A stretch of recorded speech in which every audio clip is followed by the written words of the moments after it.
Assalamualaikum warahmatullahi wabarakatuh. Perkenalkan kami dari kelompok 11 yang beranggotakan 1. Ayu Parawati, NIM 4219157, 2. M. Rizky Nurhuda, NIM 4219163, 3. Inka Aprilia Yuwana Putri, NIM 4219167. Nah, pada kesempatan kali ini kelompok kami akan menjelaskan materi tentang filsafat ekonomi Islam dalam berbagai aspek. 1. Yang pertama, aspek sosial ekonomi Islam. Dalam pandangan Islam, pada dasarnya manusia itu bersaudara karena berasal dari jiwa yang satu dan menjadi umat yang satu untuk mengembangkan kerjasama dan saling membantu dalam kebaikan dan ketakwaan yang diberikan Allah, yakni sistem dan sarana kehidupan.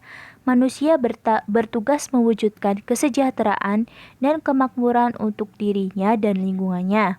Sebagai hamba, manusia melakukan tugas ibadah atau pengabdian dalam artian yang lebih umum. Aspek sosial ekonomi Islam adalah untuk membangun solidaritas sosial yang dianjurkan Al-Quran sebagai landasan untuk meningkatkan kerjasama ekonomi dan bisnis dalam kebaikan dan ketakwaan, serta untuk menjauhi solidaritas ekonomi untuk perbuatan buruk dan permusuhan dalam persaingan ekonomi dan bisnis yang tidak sehat. Karena itu, solidaritas ekonomi, keanekaragaman, dan perbedaan dalam kegiatan ekonomi adalah realitas yang tidak bisa dihindari. Bahkan seharusnya mendorong untuk melakukan kerjasama dan saling melengkapi dalam memproduksi suatu barang sehingga dapat disatukan dalam produk baru yang menguntungkan. Yang kedua, aspek politik ekonomi Islam. Hubungan ekonomi dan politik sangatlah dekat, sebagaimana hubungan antara kekayaan dan kekuasaan. Orang yang berkuasa dengan sendirinya akan menjadi kaya karena kekuasaan mengatur aliran uang.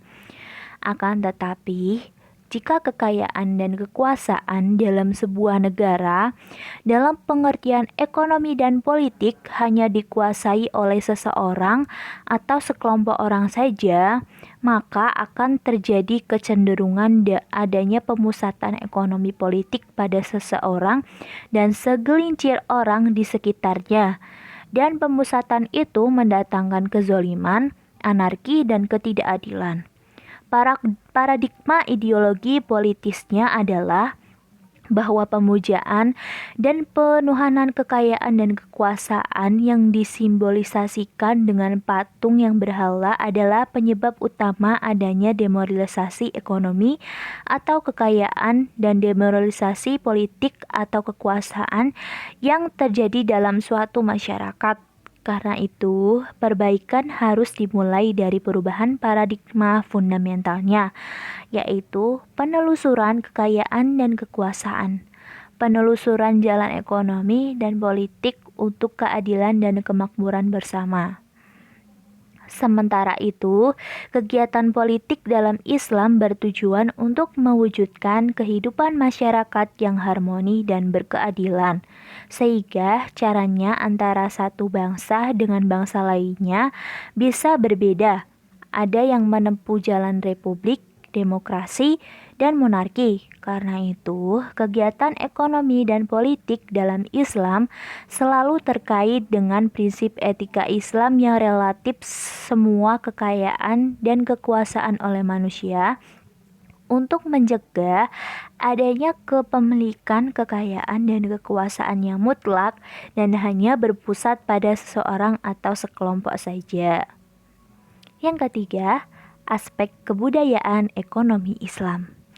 Kebudayaan adalah manusia karena tanpa manusia kita semesta, tidak akan pernah ada kebudayaan. Karena itu, kebudayaan adalah penjelmaan ekstensi diri manusia seperti yang terjadi dalam kehidupan manusia. Alam semesta seisinya diciptakan Tuhan sebagai benda hidup yang terus berubah dan mengalami perubahan.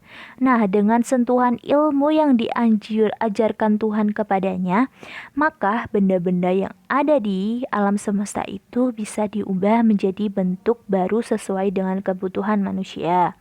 Karena itu, aspek kebudayaan ekonomi Islam terletak pada pengembangan daya kemampuan dan kreativitas manusia untuk mengembangkan ilmunya, mewujudkan kebaikan, kesolihan, dan kesejahteraan hidup bersama.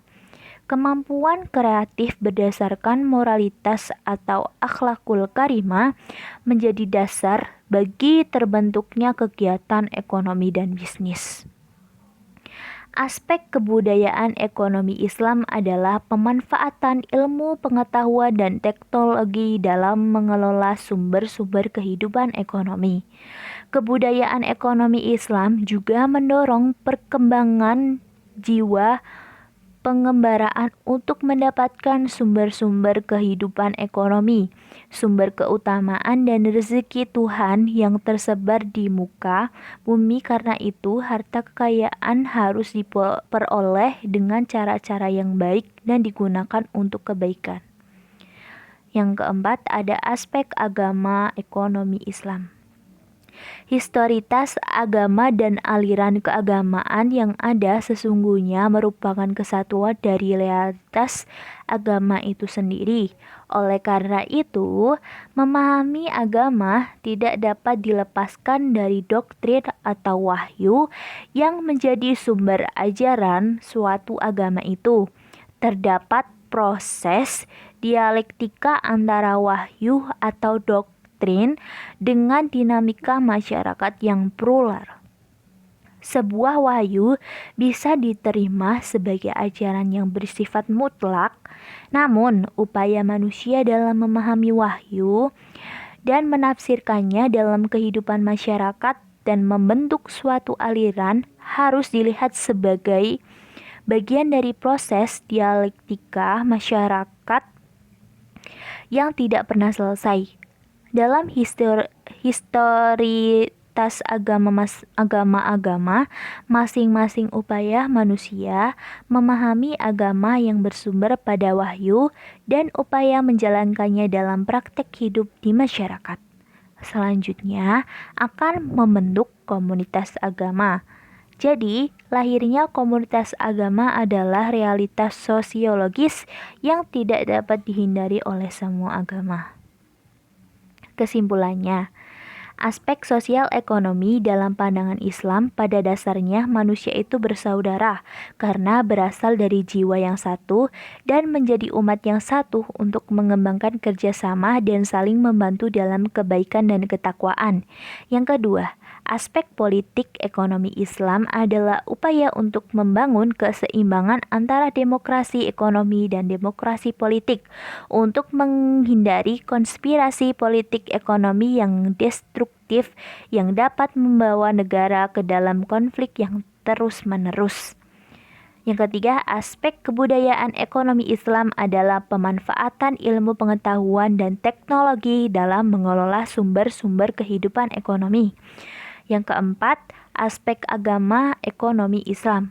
Agama bukanlah lagi persoalan individu, melainkan berkembang menjadi persoalan sosial dan berada dalam hidup suatu komunitas.